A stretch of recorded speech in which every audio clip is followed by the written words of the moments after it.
Welcome back, ladies and gentlemen. Thanks for tuning into this Mining Stock Education episode. I'm Bill Powers, your host. Well, in this episode, we're going to be hearing from David Erfle of the JuniorMinerJunkie.com, Kerry Lutz from the Financial Survival Network.com, and Brian Leni of JuniorStockReview.com. All three men attended the Vancouver Resource Investment Conference this past weekend, the 20th and 21st. And before that was the Metals Investor Forum on the 18th and the 19th, which Kerry Lutz attended. Gave these men a call when they were at the conference, and they're going to share with us regarding the investor sentiment that they picked up on while at the conference. Also, will you speak to so many CEOs? They're going to share with us the vibe that they picked up on as they discussed the sector and particular companies with the individual CEOs. And also David and Brian are going to share briefly about a couple companies that they met with and that they like. So let's jump right into it. And after this word from our sponsor, we're going to begin by hearing from David Erfle, the Junior Miner Junkie. This episode of MiningStockEducation.com is brought to you by Sandstorm Gold Royalties. Sandstorm Gold Royalties is a different kind of gold company. They purchase royalties on select mining operations and receive a percentage of the revenue in return. Sandstorm now has a portfolio of nearly 190 gold royalties around the world. See how gold royalties differ from other gold mining investments at sandstormgold.com. That's sandstormgold.com. Sandstorm Gold Royalties trades on the TSX as SSL and on the NYSE American as SAND.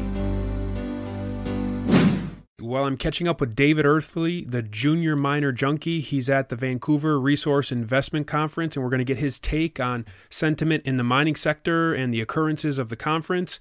So, Dave, what are you gauging right now in terms of investor sentiment at the conference?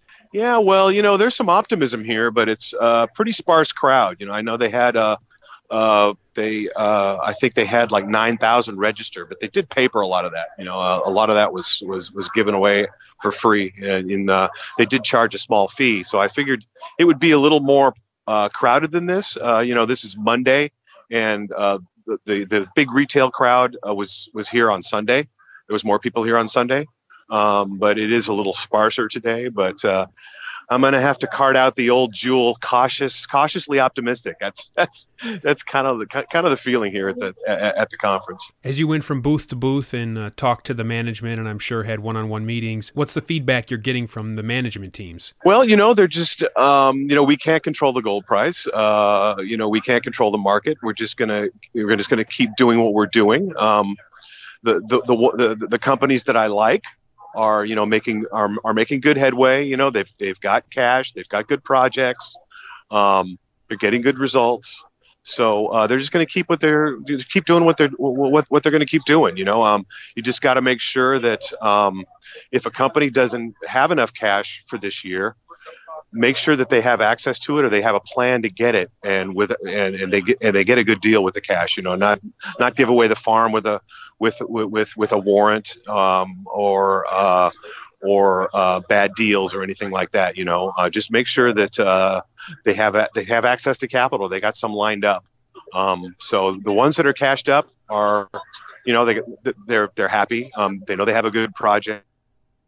Market's going to turn around sooner rather than later now. So they just keep plugging away. Would you say the general consensus is amongst gold mining CEOs when you talk to them that even if we don't see gold break through that 1375 onward to 1500 this year, that they're still optimistic over the next, let's say, 3 to 4, 5 years? Oh, absolutely. Yes. They know that these big mergers that are happening right now, they always happen at tops and bottoms in markets, and we're definitely not at a top. So they know the story. They know that these major mining companies are running out of high margin ore, and they need to replace it. And they know the M&A and the juniors is coming, and like we all do, we just don't know when. So, like I said, they just keep proving up their deposits and keep drilling, and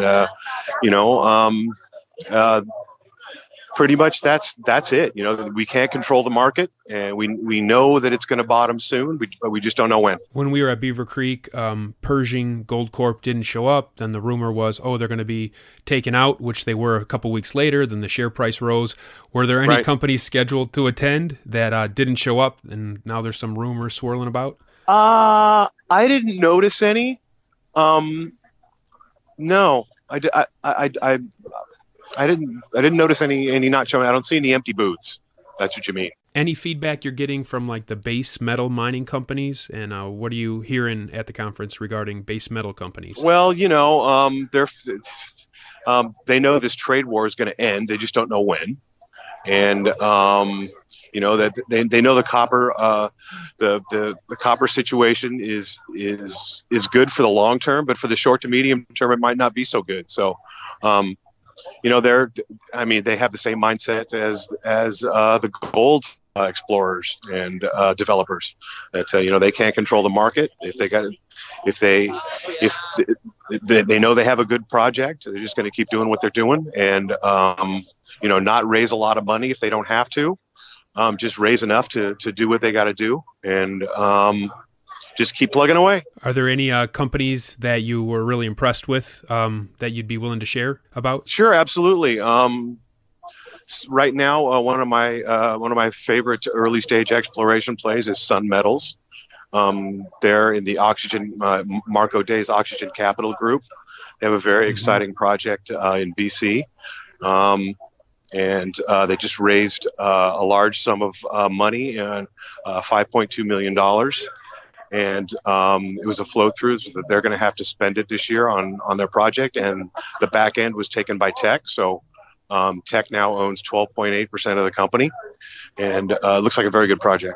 And any other key takeaways you'd like to share with listeners, David, regarding the conferences and what you've learned or what's of pertinence? Well, I would just say that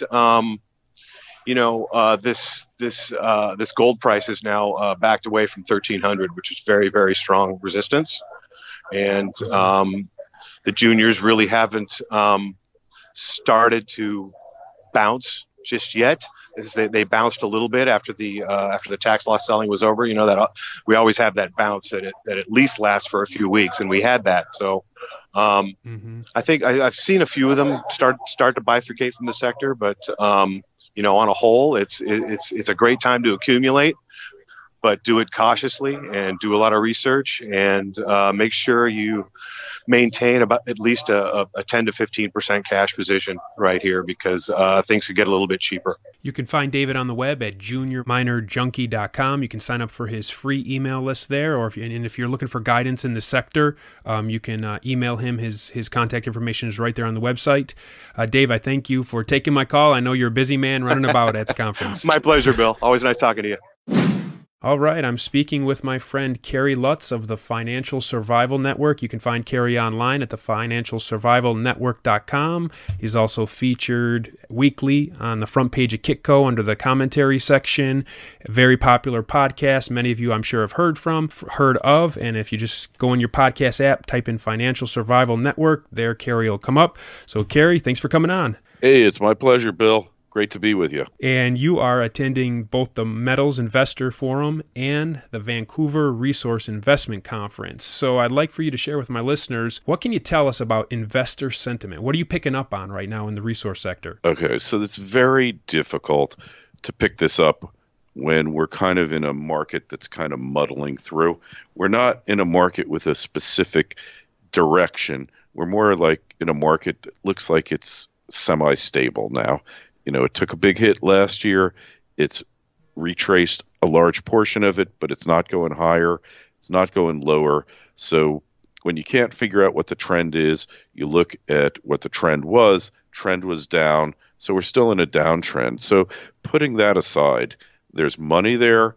There are people who are very interested. All of these sessions have been well attended, and there's a feeling, I would call it, of guarded optimism, where you don't know what's going to happen next, but it appears that the stars may be aligning, and I guess I'm a little bit into the stars right now after last night's super wolf moon and the lunar eclipse. I watched that, and it makes you realize that there's so much that's out of our control that's already been cast, destiny. So I'm into the stars, and you just see that feels like everything's lining up for the sector to advance.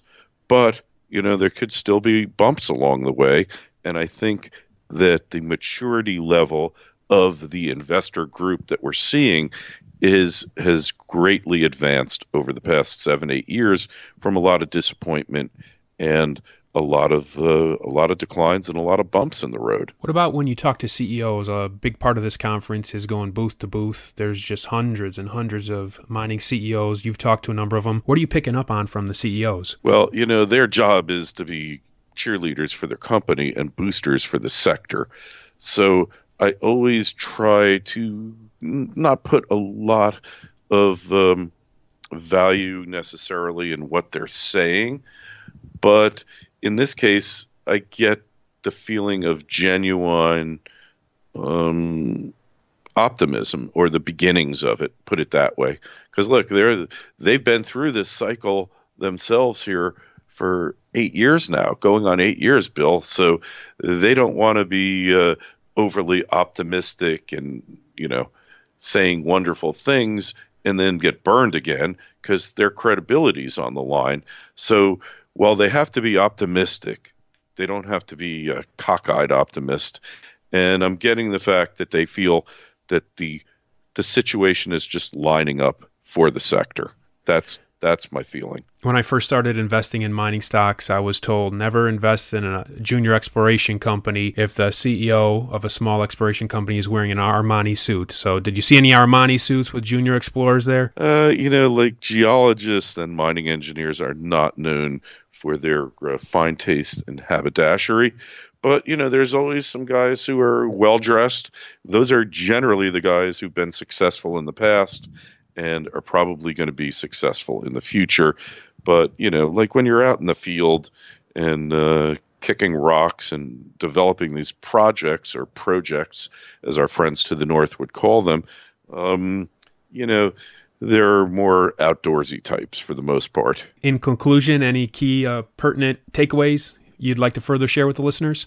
Yeah, just that, hey, we talked about it on my podcast before, and it bears repeating again that there's been this golden cross where the 200-day moving average is crossing the 50-day moving average, and that's usually cause for celebration. But we've been frustrated by it before. It's been unreliable over the past 8 years. Happened, I think, 3 times, according to one presentation I saw. So don't get overly optimistic and enthusiastic just because of the golden cross. In and of itself, we need additional confirmation before we get excited about the space. But overall, based on economic trends and activities and destructive policies of governments around the world, this is going to be the place to be at some point. It's just a question of, it's not a question of if, it's just a question of when. Well said. Well, Kerry, thanks for stopping by and sharing your insights. Hey, my pleasure. Always there for you, Bill. Well, I'm chatting with Brian Leni of JuniorStockReview.com. Brian's in Vancouver at the airport right now, and the last couple of days he was at the Vancouver Resource Investment Conference. So just giving him a ring. Want to get his perspective on what he experienced and what some takeaways would be for us, the mining stock investors. So, Brian, thanks for chatting with me. Thank you for having me, Bill. So, what are some key takeaways for those of us that weren't there? What would be some key takeaways that you could share with us?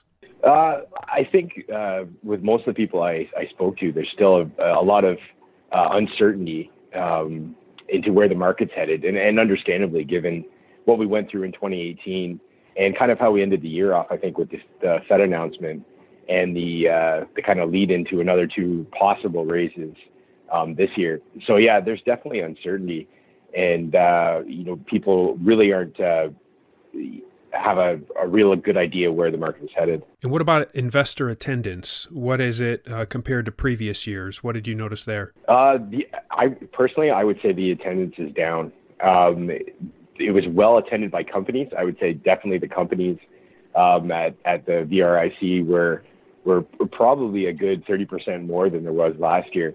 But in my personal opinion, I would say that there wasn't as many retail investors there. More people from the industry itself. And would you say that in general, the vibe you picked up on, investors would have been more positive 12 months ago at this conference than they were today? I would say so, yeah. I think, after kind of getting beaten down over the course of 2018, and typically people look at the last 3 months and they project that out, at least in my experience, which is also, I take it as a good sign that maybe we're near that bottom, especially with the precious metals. The base metals, I think a few other things need to happen before we can really start to see strong metal prices again.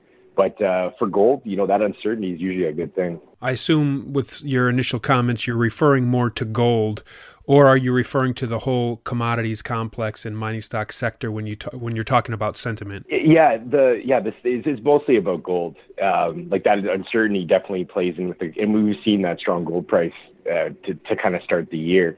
The base metals, it's kind of a different thing all in itself. What about companies that stood out to you? I think there were hundreds of companies there. Any companies that stood out that you'd like to share about? Sure. I had a great meeting this morning, actually, just before I left with Manura Alamos. I was able to sit down with Doug Ramshaw, the president of the company, and he kind of took me through the business model. And, it's a much different way of looking at how to develop a gold company.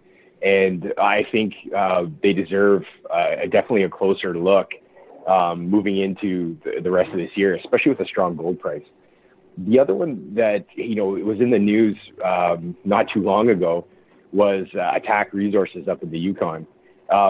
With Bear pulling out, their share price had plummeted. And I myself, having been there last summer, was kind of wondering, okay, I wonder how they deal with this moving forward. But I got to speak with Matt and Graham, and they've kind of switched their focus to I believe the west end of the property, which is actually more accessible from Keno City. And now they're going after, it looks like this skarn deposit, which has had some great grab samples in terms of copper and gold. So it's very encouraging, and it puts definitely a different spin on what this story was. You rewind back a year.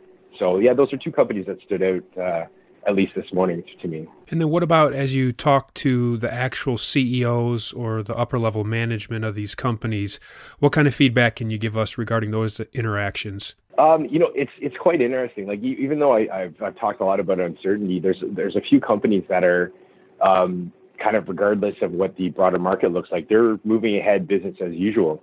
And talking to those CEOs, they're really unfazed by the what's going on. And actually a great example is Adventus Zinc, who just was released this morning, sold a royalty on their Curipamba project to Altius and raised a further $10 million US. In a tough market, those companies that, even like that upper echelon or the cream of the crop, are able to raise money and they're able to progress projects further. And you talking to those CEOs, you kind of never know that they were in sort of a bear market. So the quality companies can still get funded, can still find money in this market. I believe so. Yep. All right, Brian, anything else as we conclude? It was a great event. Probably the best that I've attended, even though there was that uncertainty. I had a really good time, and there was a lot of quality presentations and companies at the show. So I'm encouraged by that, and I'm looking forward to PDAC in March. Well, I'll make sure to catch up with you at PDAC. I'll be at that one.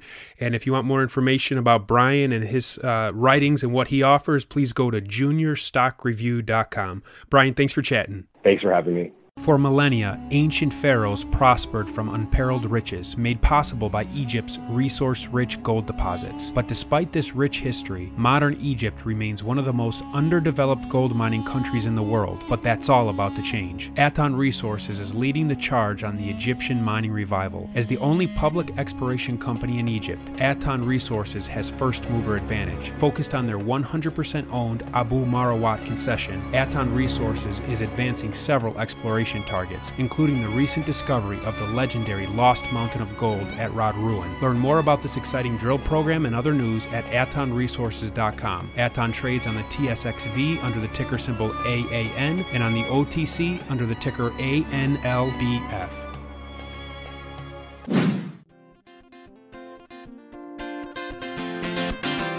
Thank you for listening to this Mining Stock Education podcast. Please subscribe and share with like-minded investors. Visit us on the web at MiningStockEducation.com for more resources on precious metals and natural resource investing. At our website, you can also sign up for our free newsletter for interview transcripts, stock picks, and more.